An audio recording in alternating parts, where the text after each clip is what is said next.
கடவுள் தாம் படைச்ச ஒவ்வொரு மனுஷனையும் தானே கூட இருந்து கவனிச்சிக்க முடியாதுங்கிறதுக்காகத்தான் தனக்கு பதிலா தாயை படைச்சான்.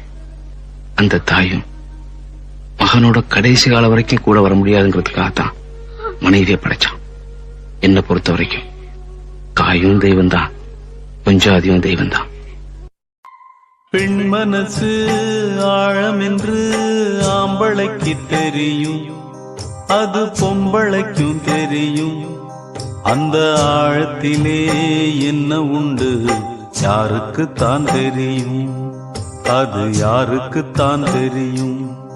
அதில் முத்திருக்கா முள்ளு கொத்திருக்கா, அது யாருக்குத்தான் தெரியும், அது யாருக்குத்தான் தெரியும்.